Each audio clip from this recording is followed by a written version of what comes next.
muri iyo minsi yewe Daniyeli namaze ibyumweru bitatu ndira,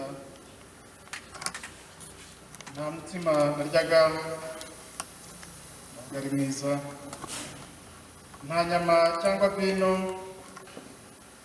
ntacyo nasamiraga, kandi sinihezuraga kugeza aho ibyo byumweru uko ari bitatu byose bishiriye. Wasaga n'umuntu ankoraho arankomeza arambwira ati, yewe mugabo ukundwa cyane, witinya, amahoro abe muri wowe, komera ko gukomera. Tukivugana ko ndakomezwa ndavuga, databuja avuga kuko unkomeje. Nuko arambwira ati, ndagusohora ibyanditswe, mu byanditswe by'ukuri, kandi abo nta wundi dufatanije kubarwanya keretse Mikayire umutware wabo. Hanyuma y'ibyo ngiye kubona mbona mu ijuru urugi rukinguye, kandi numva ryajwi nabaje kumva rivugana nanjye rimeze nk'impanda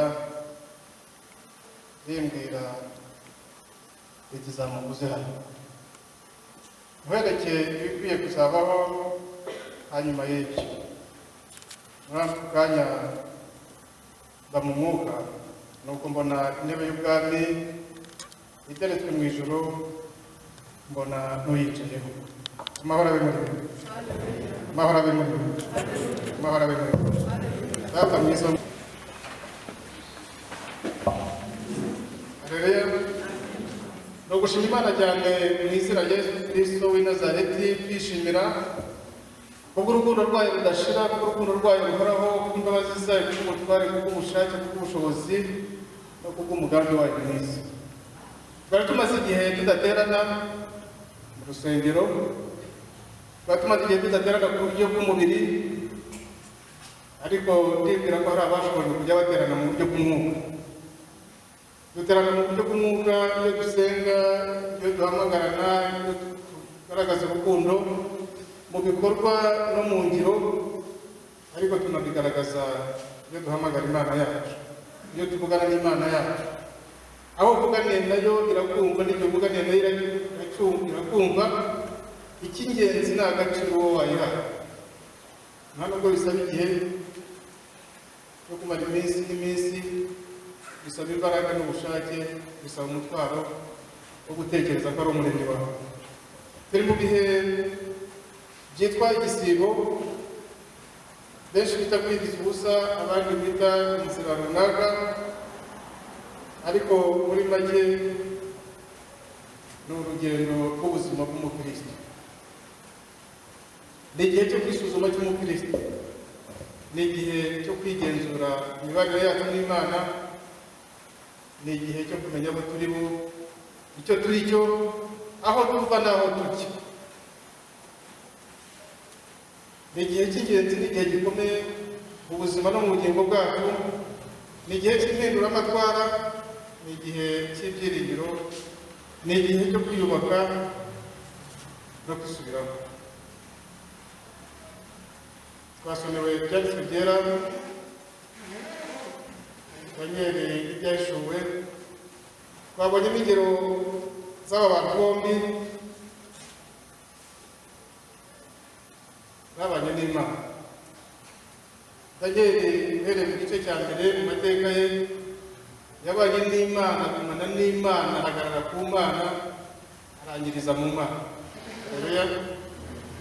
Yohana batubwira ari ku kirwa cy'i Patimosi mu gice badusomeye, ni umwe mu ntumwa za Yesu, wa wundi yavuye ngo ese mwenena uramuntu inshuro eshatu kugeza ubwo Yohana yagize agahinda agashaka kurira, yibaza ko hari igihe yamaranye n'umwami abimwereka cyaba cyarabaye impfabusa, ariko yakomeje kuguma mu isezerano, ahura n'ibigeragezo byinshi kugeza ahangaha batubwira ubutabazi yagira. Abagabo bombi icyo bahuriraho ni ibintu bibiri, ari nabyo twe nk'abakristo dukwiye no gutekereza. Barahurira mu bigeragezo bahuye nabyo, ariko bakanahurira no mu kubana n'Imana no gutabarwa n'Imana.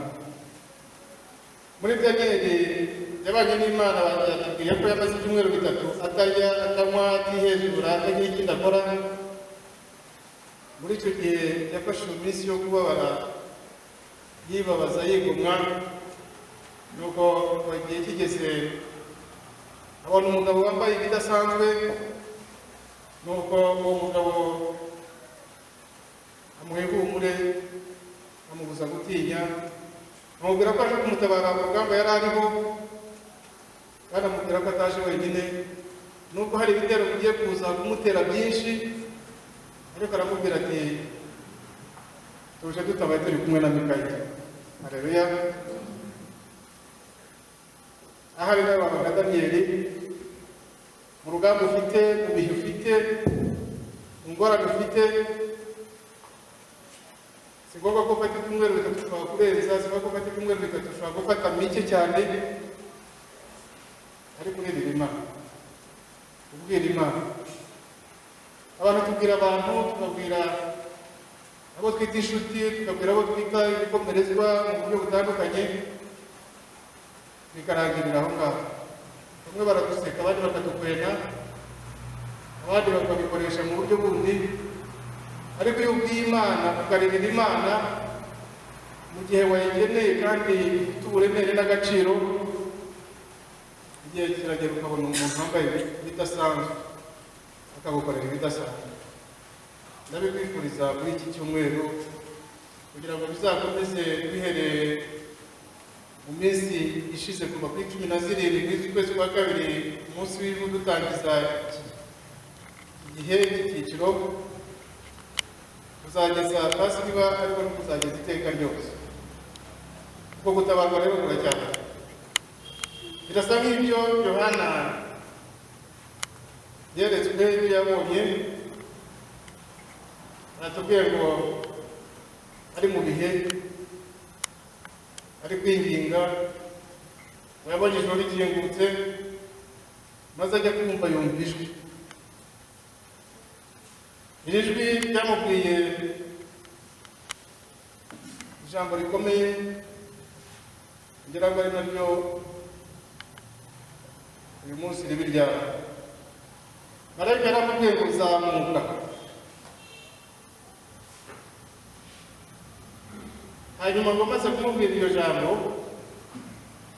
bajya kwibona, bahita ajya mu mwuka, ava mu mubiri, ava mu marangamutima, ava mu gutekereza abamwanga, inzara, ubukene, uburwayi, ejo nzamera nte, nuko bahita azamuka ajya mu mwuka. Ndakwifuriza ko ibihe turimo bigufasha kuzamuka ukajya mu mwuka kugira ngo uhure n'ubutabazi. Kuzamuka kwawe ujya mu mwuka ibyo ngira ngo dutindeho akanya gatoya, kandi kuzamuka abagabo bombi Daniyeli na Yohana baje kubera abariho uyu munsi n'abari icyo gihe icyitegererezo cy'uko bishoboka. Baje bakurikira abandi benshi tuzi muri Bibiliya, nabo ndi uvuge kuri babiri gusa, ariko hari benshi. Hari abagabo n'abagore bazamutse mu kwizera, hari abagabo n'abagore bazamutse mu mwuka. Tabita yazamutse mu mwuka akora imirimo, Esiteri yazamutse mu mwuka asanga umwami akiza Abayuda, Yefuta yazamutse mu mwuka kuko yari yararezwe n'igitambo, yemera kuba igitambo ubwo se yari avuye ku rugamba, yamaze guhigira Imana umuhigo, ikizasohoka mu nzagitamba. Ntabwo nzi ko ntibutite niba ari amahirwe niba ari ibyago, atashye hasohoka umukobwa we. igihe ajya kurira umukobwa aramubwira ati data nturye, ubwo abibwiye Uwiteka nditeguye, ariko n'igihe cyo kuririra ubuto bwanjye hamwe na bagenzi banjye. Amusabye cyose yumvise anejejwe n'ubwo kuko yari azi ko ari mubwira ati simbyemera, ariko yarabyemeye. Uzamuka mu mwuka urasanga Aburahamu yazamutse mu mwuka, ahura n'ikigeragezo kuko yari yarateguye igitambo kizima cyitwa Isaka, nuko Imana yamubwiye ati urantambira Isaka. Umuntu wese agira uko abyitwaramo. Se wa Yefuta nako Yefuta icyo yari yarasezeranye n'Imana cyaraje, umukobwa waraza birakemuka, ndetse bibibona none baravugana. Aburahamu amaze kubwirwa ijwi n'Imana yarebye, yarizera mu mutima we, yemera kubikora. Ntabwo yabwiye umugore we Sara, ntabwo yabwiye umwana we, yaramujyanye kugeza ku munota wa nyuma, afata inkota ibwirwa amubwira ati sigaho, mbonye ko gukiranuka kwawe, mbonye ko kwizera kwawe, mbonye ko kwiyemeza kwawe ntacyo nakugereranya. Imana yishakira igitambo, ariko kubera kwizera no gukiranuka. Ibi bihe biratubwira kwisuzuma, gufata umwanya wo kuzamuka ngo twisuzume, hanyuma muri uko kwisuzuma bidushyire mu mwanya Imana iri butubonemo abo kwiringirwa no kwizerwa. Biratubonamo abo kwiringirwa no kwizerwa kuko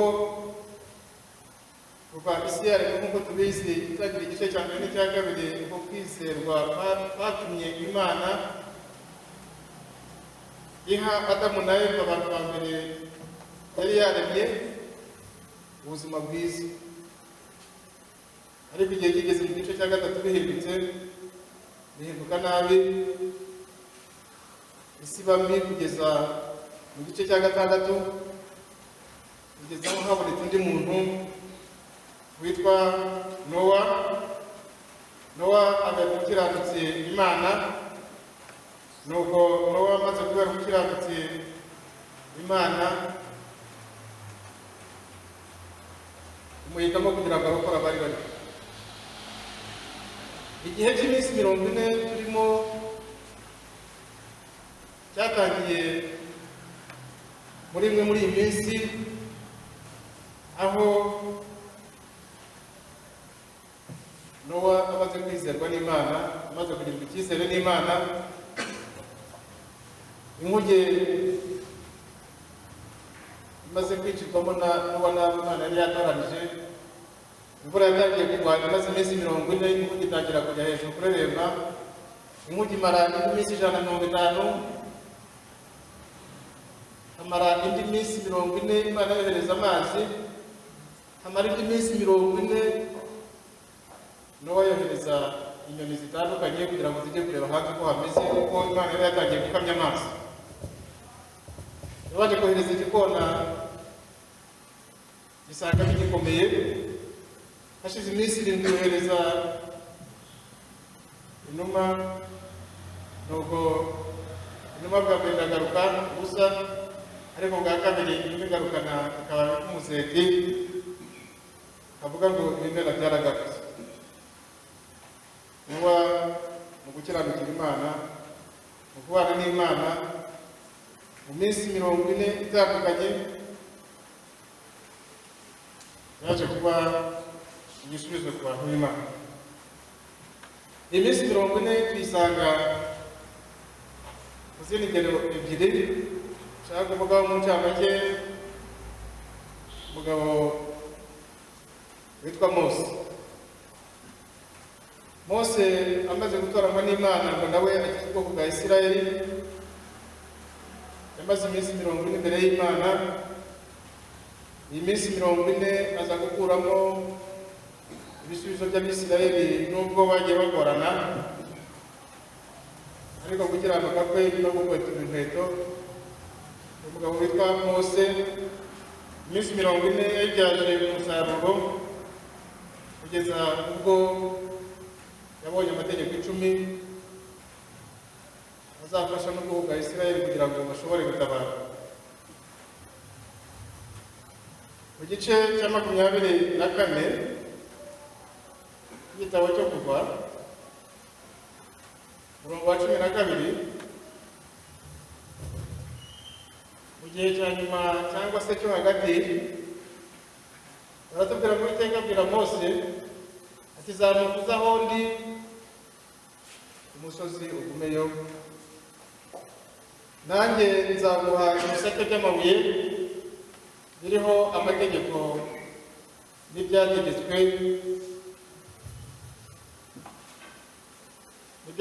mwandikiye kubigisha. Amagambo Imana yabwiye Mose arasa cyane n'ariya twasomye mu byahishuriwe Yohana, aho Yohana yasabwe kuzamuka. Iyi minsi 40 biradusaba kuzamuka. Turazamuka tuva he tujya he? Imana yabwiye Mose ngo zamuka uza aho ndi, kandi ngo nuhagera ugumeyo. Nugumayo, umurongo wa 18 w'icyo gice cya 24, Mose ajya imbere y'Uwiteka muri icyo gicu, azamuka kuri uwo musozi, awumaraho iminsi 40 n'amajoro 40. Uri mu gihe cy'igisibo, iminsi 40 kuva kuri 17 kugeza uyu munsi, hari iminsi turangije hano dusigara. Iyi minsi iradusaba kuzamuka.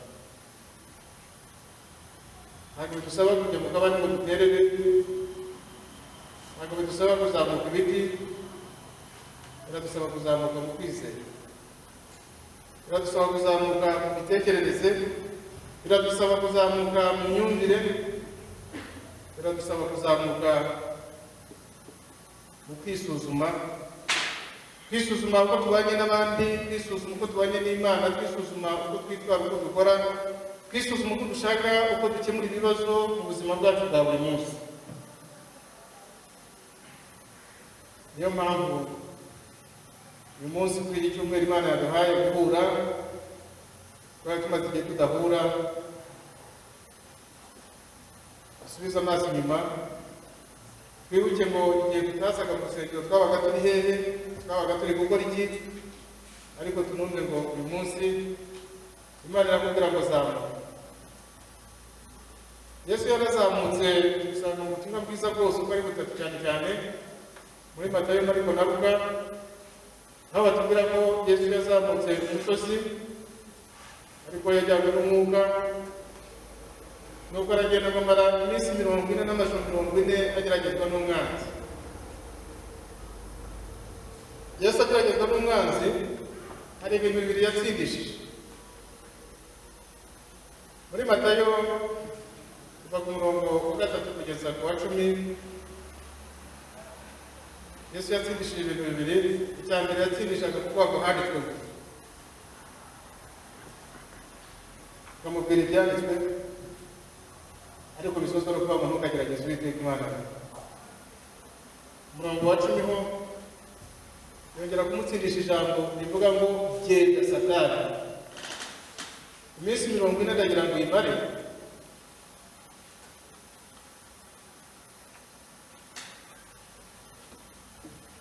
ushaka ikizagutsindishiriza. Kimwe mu bizagutsindishiriza ni ukuvuga ngo gushaka ibyanditswe, kugira ngo ikigeragezo cyose uzahura nacyo uzavuge ngo handitswe. Uyu munsi niba utasomye, niba utaganiriye, niba utumvise ijwi ry'Imana, ntabwo ushobora kuvuga ngo handitswe gutya utarahasomye, ntabwo ufite. Bimwe mu byo twakora ni ugusoma kugira ngo tubone intwaro yo kubwira ikigeragezo cyose, cyaba kije mu ijwi rya Satani, cyaba kije mu ijwi ry'umuntu, cyaba kije mu ijwi ry'ibitekerezo, cyaba kije mu ijwi runaka, ngo uvuge ngo handitswe. Urashaka gusoma, urashaka kumva ijambo ry'Imana, habaho kwiyubakamo imbaraga zo gutegeka abazimu n'abadayimoni. Yesu amaze kubwira Satani ngo genda Satani, kuri uwo murongo wa 10 wo muri Matayo igice cya 4 aravuga ngo amaze kumubwira ngo genda Satani, Satani aramugwa n'isoni, acika intege, yumva ko yabonye umutware umurusha gukomera n'igitsure. Nuko ngo Satani aragenda, umwanzi aragenda, ako kanya haza abamarayika baza gukorera Imana. Haleluya. Uyu munsi dusabwa kubakaho imbaraga zo kubwira Satani ngo ntagende. Ibyo yadushukishaga, ibyo yadukangishaga, turakuramo imbaraga, turakuramo ubutware, turakuramo ubudahangarwa, kandi turi bukuremo n'igisubizo cy'abamarayika b'Imana bari buhite bagaragara, babandi twasomye muri Daniyeli umurongo wa 18 kugeza kwa 20, aho Daniyeli mu bibazo yari afite, mu ntambara yari afite, mu rugamba yari afite, haje marayika. Marayika amaze kumubwira ngo witinya, igihe ibitero byari bije, nuko marayika aramubwira ati ngiye kugutabara, kandi ingabo ziri kugutabara ziraba ziyobowe na Mikayeli. Mikayeli ni umwe mu mutware w'ingabo zo mu ijuru z'abamarayika zishinzwe gutabara. Gusenga, kwiyiriza, kwigomwa bitubwira kubaka ubushobozi, gushaka intwaro, gushaka ubutware, gushaka ijambo, gushaka icyo uhagazeho. Ese uyu munsi uhagaze kuki nk'umukristo? Uhagaze kuki kugira ngo we kuba umukristo wo ku izina? Uhagaze kuki kugira ngo we kuba umukristo wo mu nzira? Uhagaze kuki kugira ngo we kuba umukristo wo mu itsinda runaka, wo mu cyiciro runaka, cyaba icy'abana, urubyiruko, abagore, abagabo, abasaza n'abakecuru, cyaba icyiciro cy'abaririmbyi, cyaba icyiciro cy'abanyamasengesho, cyaba icyiciro runaka? Uhagaze kuki cyatuma uyu munsi ibitero bije ubitsinda ubirwanya? Ese umusaruro ukuramo ni uwuhe mu buzima bwawe bwa buri munsi, biguha icyizere cy'uko mu buzima bwawe, mu mibereho yawe ufite umutekano, ufite icyizere cy'ejo hazaza? Iminsi 40 ni ifatizo ryo kwigenzura, ni ifatizo ryo kureba icyo dufite n'icyo tubuze, ni ifatizo ritubwira ngo ni iminsi dufata kugira ngo tubere abandi icyo Imana yabadutumyeho, ari mu buryo bw'umwuka, kugira ngo tubabwirize ibyo natwe dufite, kugira ngo tubayobore inzira natwe twayobotse iriyo, ya yindi Kristo avuga ngo ni inzira n'ukuri n'ubugingo, nta buryo bwa Data n'umujyanye, kugira ngo tubabwire ngo nubwo uri muri iyi si, urimo uri umugenzi, ufite aho uva n'aho ujya, kandi kugerayo bizaguhesha umunezero w'iteka.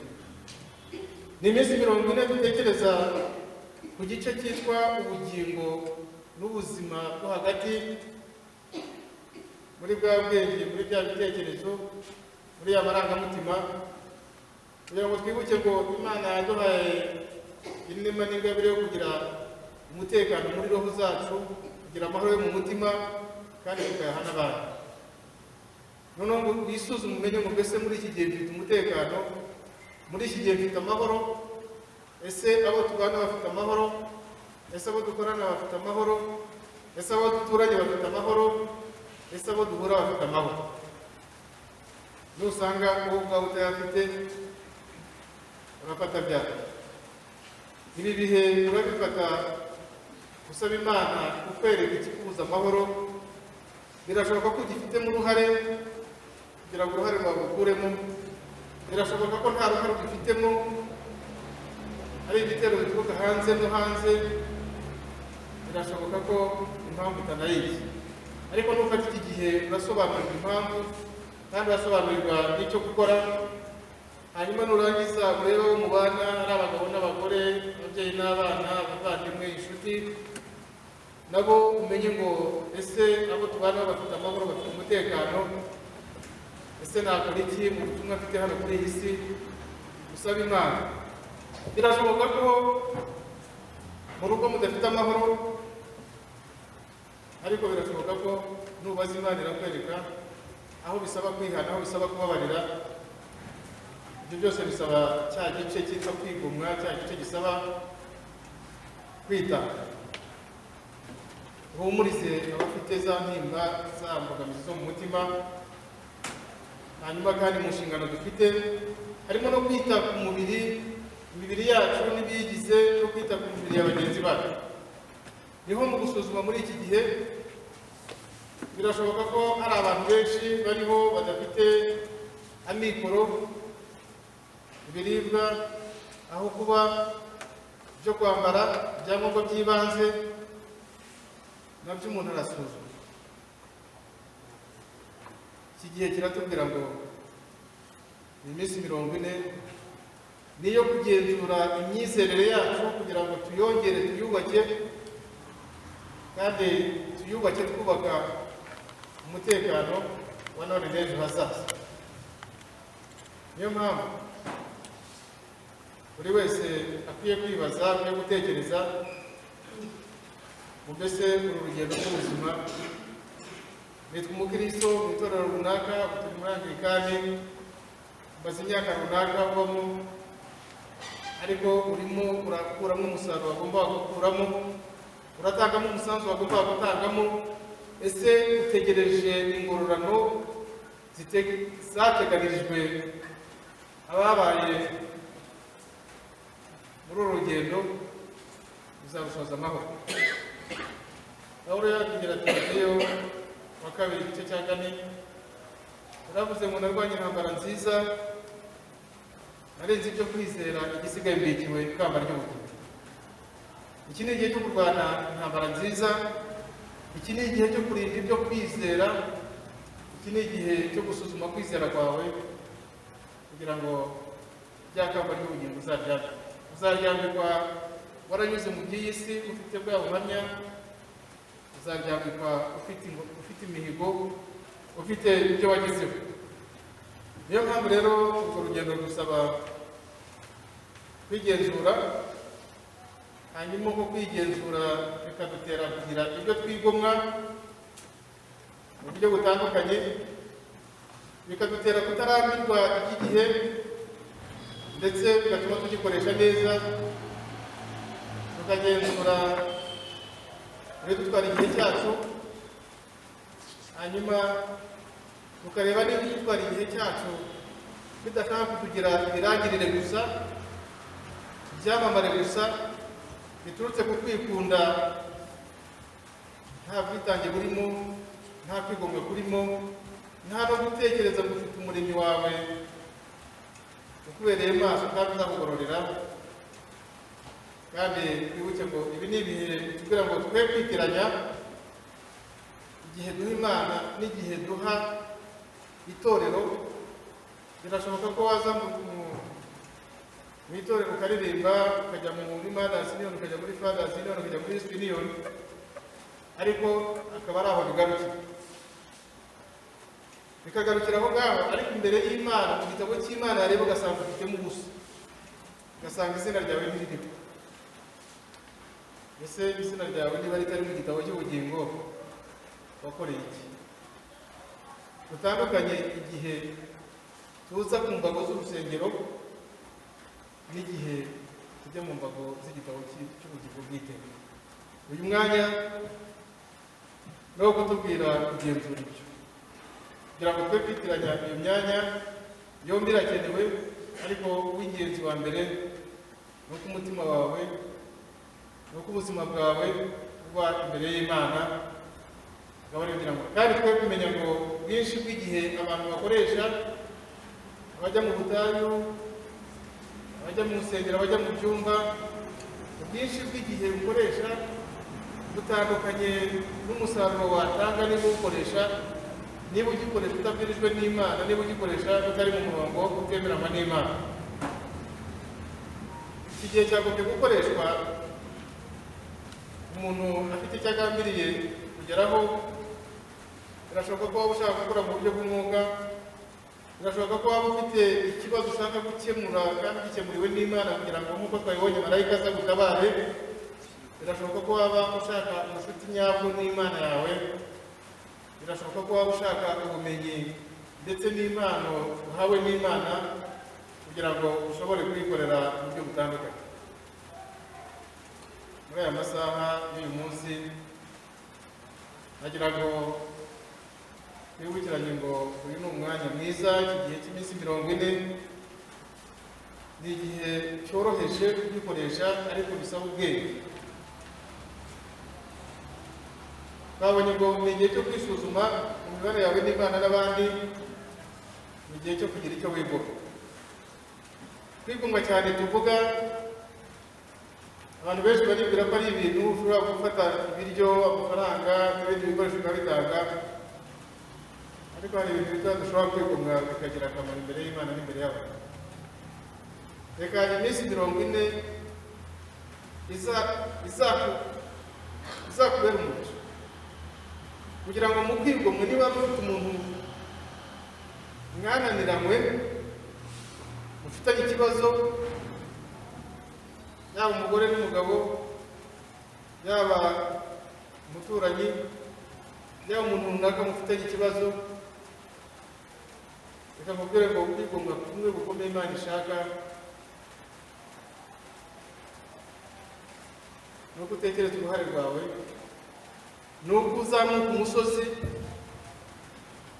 ukaba hahandi wahejeje inguni, uvuga ngo niko byagenda bite sinzamubabarira, uvuga ngo nuko byagenda bite uyu muntu nzamwihimuraho, nzamwitura. Ni kwigomwa gukomeye kurusha amafaranga n'ibiryo. Uzasaba Imana kugira ngo iguhe kuregura uyu muntu, uburyo uyu muntu ndamubabariye mu izina rya Yesu.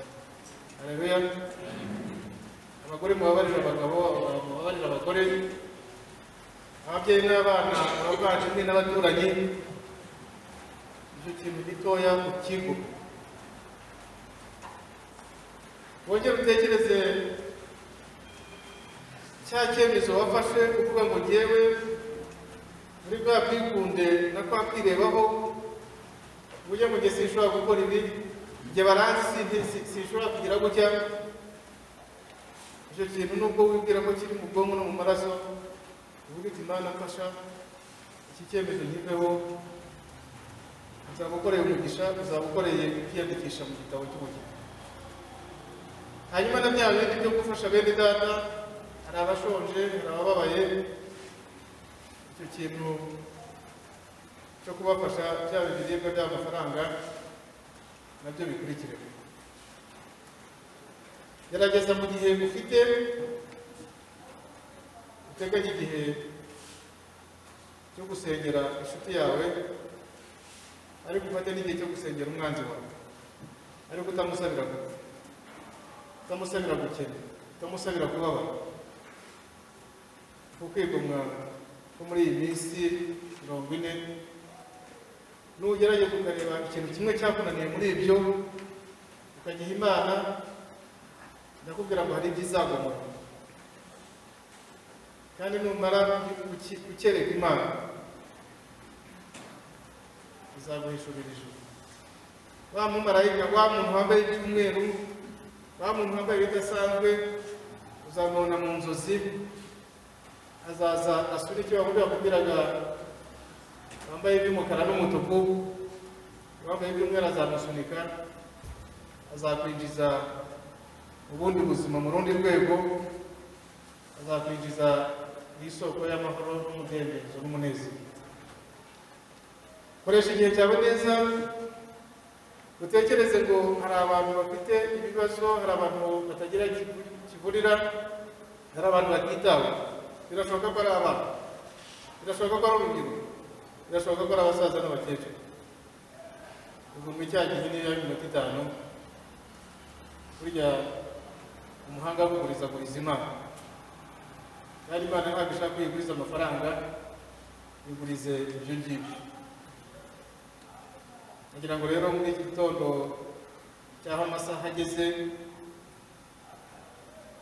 babwire ngo iki gisibo iminsi 40 tujyana mu rugendo twifatanyije mu n'umwami wacu Yesu Kristo, urugendo twifatanyamo na Yohane ari ku kirwa cy'i Patmos, twifatanyamo na Danieli, twifatanyamo n'abandi ba Mose b'ubwoko bwa Isirayeli mu Egiputa, ba Nowa bambukije ubwoko. Uyu munsi bukaba bwarabaye bwinshi, habaye intumwa za Pawulo, habaho izindi ntumwa nyinshi. Urugendo nawe ndakwifuriza ko uzamura kwizera kwawe, ariko biragusaba kuzamuka umusozi, biragusaba kuva aho wari uri, kurenga aho wari uri, kurenga amarangamutima wari ufite n'uburemere wari ufite n'agahinda wari ufite, maze ukazamura igipimo, ukababara, ukibagirwa, ugahirwa, kandi ugafata ibyemezo, maze ukegera Imana yawe, hanyuma nayo ikakwegera. Mu gusoza ukazabona ingororano, mu gusoza ukazabona amahoro, ukaba umukristo nyawe, hanyuma no mu gihe kizaza ukabona ubugingo bw'iteka. Mu izina rya Data wa twese n'Umwana n'Umwuka wera. Amen.